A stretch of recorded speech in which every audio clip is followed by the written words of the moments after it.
What's up, guys? Josh Pate here from 24/7 Sports, joined as I am this time every week by Steve Wiltfong. He is the National Director of Recruiting. It is the Wiltfong Recruiting Whip Around. Steve, we got big names to the left, big names to the right. Let's start with Dallas Turner, the high four-star defensive end out of South Florida.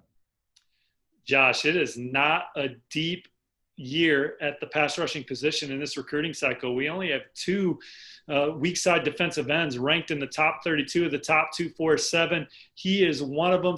He is as coveted a prospect as there is in the country, in my opinion. Alabama, Georgia, Clemson, Stanford, Notre Dame, Michigan, amongst the programs that really went hard after Dallas. And when he announces his college decision on Tuesday afternoon, I like the Alabama Crimson Tide for him. When I talked to Dallas earlier this summer, when he talked about his top schools, what he had to say about Alabama was all the schools make you feel like a priority. But Alabama, I feel secure in that program. And that program could get the most out of me and make me the best version of myself. He was a pretty damn good version of himself last fall when he was his district player of the year with 15 sacks in 12 games, helping American Heritage Plantation to the state semifinals. Now he's at Powerhouse St. Thomas Aquinas, where I expect him to take another step forward. And speaking of step forward, that Alabama class, if they do land him, continues to climb up the rankings. I feel like they were outside the top 50 a month ago, but you knew they were going to make a run. They finished in the top 2 the last 12 years. 10 of those years they finished number 1. They shoot up to number 12 with Turner if he indeed joins the fold. And this is going to be another special class for Nick Saban and his staff, Josh. Looking at the Bama Online target list for Alabama, all their top targets are listed basically as warmer. 5-star offensive tackle Tommy Brockermeyer. I like where Alabama sits with him and his brother, 4-star center James Brockermeyer. They're in the top 4 for the number 1 defensive tackle in the country, Damon Payne, as they battle Kentucky, Arizona State, and USC. They're a top contender for the number 2 defensive tackle, Mason Smith. They just landed a cornerback out of Ohio, Devontae Smith, to get this week started. The cousin of Sean Alexander, first cornerback in the fold. They still want to get JaQuincy Kool-Aid McKinstry, the 5-star cornerback from Alabama, and Jason Marshall, the 5-star cornerback from Florida. And speaking of Florida, the Tide are really cleaning up in that state right now. They have J.C. Latham in the fold, the number 1 offensive tackle in the top 247. I know he's a Wisconsin native, but he spent his last 2 years at IMG Academy. They have 3 of the top receivers in the state in the boat, in Ja'Cory Brooks, Aggie Hall, and Christian Leary. And I think that they have a chance to continue that success in the state with guys like Xavier Story and Terrian Arnold. And so Alabama, how high can they go? Can they reel in Ohio State for that number 1 spot? Time will tell. But Dallas Turner would be another big pickup for Coach Saban and company. Kendrick Blackshire, linebacker out of Texas, Alabama, trending on the 24/7 Sports crystal ball for him as well. Yeah, big is the word right now, Steve, for Alabama, and big is the word for a number of other programs. We've got a lot of big-time commitments that are either imminent or on deck, and it could be just the beginning here with Dallas Turner to several bangs, so to speak, to go off in the first few weeks of July. Yeah, Jeff Collins and his staff looking for some good news from Caleb Edwards out of Dacula, Georgia on Wednesday. Naquan Brown's a top 247 outside linebacker, defensive end type with an extreme amount of twitch. LSU now trending on the 24/7 Sports crystal ball for him as they try and add to a class that ranks number 9 right now. Amari Huggins is a toss-up between Virginia Tech and Louisville. I can't nail that one down, Josh. I felt good about Virginia Tech early for Huggins Bruce. Then I felt good about Louisville, but I think that one could go either way. I logged a crystal ball forecast for Texas right before we started taping this for Jameer Johnson. He's a 4-star cornerback out of Pasadena, California, John Muir High. I like the Texas Longhorns for him going into his decision on July 3rd. Texas has the number 10 recruiting class in the country. I think that when Jameer steps to the podium, he's going to pick the the Longhorns over the likes of Oregon and Colorado and others. Syracuse looking to get their quarterback in the fold this coming holiday weekend. And when Justin Lamson announces his college decision between Syracuse, Louisville, and Boise State, Justin Lamson could be that California sleeper here this cycle.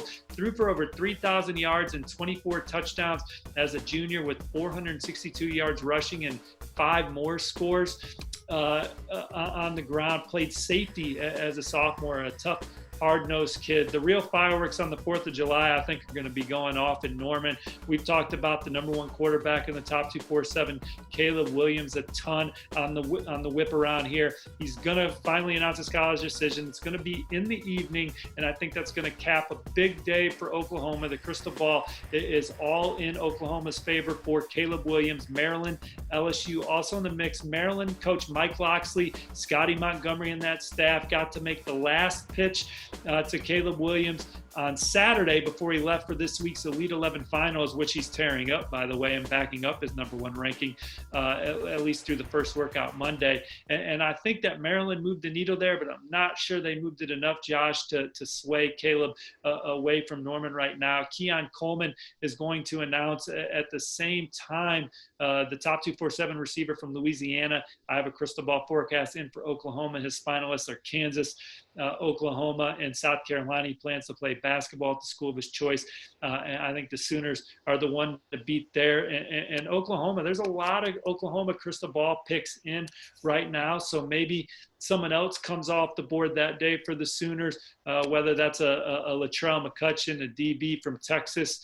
They're the 24/7 Sports crystal ball favorite for 4-star offensive lineman Bryce Foster. I'm not saying he's going to commit that day. But Oklahoma, they're looking for their 4th top 10 recruiting class in the last 5 cycles. And I think that they're about to go on a run. Maybe a Prophet Brown. He's a top 247 cornerback out of California. He's another that I like the Sooners for on the 24/7 Sports crystal ball. So maybe Caleb Williams and those guys, Keon Coleman, get it rolling. J. Michael Sturdivant is a top 247 receiver, also announcing on the 4th of July.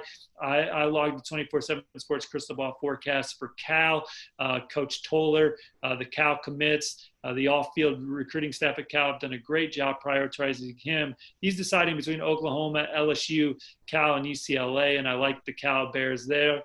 And one more one I want to highlight is Latrell Neville. Latrell Neville, he's another Lone Star State receiver. I like Nebraska for him. He decommitted from Virginia Tech last month. Nebraska looked like the one to beat, and I think on the 4th of July they land it. Steve, I'm looking at the team rankings right now, the 24/7 Sports national team rankings for the 2021 cycle. It seems like a couple of months ago when you and I were doing this segment, it was, look at so-and-so in the top 10. They're not usually there. Hey, look at this team in the top 10. Now you look at the top 10, it's reset a couple of months later, and it looks a lot more in line maybe with what you would typically expect, except for one of those schools that we've been talking about maintaining a spot in that top 10 and even top 5 the entire time. And that is, of course, Mac Brown's North Carolina Tar Heels, and they just got a big boost to further solidify themselves inside that top 3 right now. Yeah, the number 1 cornerback in the 24/7 Sports composite, Tony Grimes, picked North Carolina on CBS HQ on Tuesday. North Carolina has never finished in the top 10 in our rankings. The highest, their best finish is number 12 in 2009. Tony Grimes solidifies them as a bona fide top 10 finish this year. And they have about 4 targets left. George Wilson is the coveted pass rusher, also from Virginia Beach area. Another target for Dre Bly, who was the lead recruiter on Tony Grimes. Myself and Brian Doan have forecasted George Wilson on the 24/7 Sports crystal ball in favor of the Tar Heels as they battle South Carolina for him. Logan Taylor is a 4-star offensive lineman who goes to high school in the state of Virginia at Episcopal Academy in Alexandria, but he's also from Canada. North Carolina is really pushing hard for him. And Bryson Nesbitt is a 4-star tight end from in-state. They've dominated in-state recruiting. Nesbitt, his dad, is in the South Carolina Hall of Fame for his football prowess and had a long career in the NFL, including a Super Bowl with the Saints. His wife, his mom, Bryson's mom, his dad's wife obviously played soccer at South Carolina. So can he say no to his family's alma mater and go to North Carolina? He told me the Tar Heels and Gamecocks are the two programs recruiting him the hardest. And I know Drake May, North Carolina's quarterback commit, told me he's pushing real hard for Bryson. And then Tyrion Ingram Dawkins and Peyton Page are two other defensive linemen that I think that North Carolina, if those two guys wanted to come, the Tar Heels would take them. And so top 10 class is very much within reach. Getting Tony Grimes really solidified that. I don't know if they didn't land him over the likes of Georgia, if they would have a shot to really finish in the top 10. Whew. And that is everything you need to know this week in the world of college football recruiting. He is Steve Wiltfong. Keep it locked onto him, whether it be on his Twitter account or at 247sports.com. We'll see you next week. Steve, thank you as always.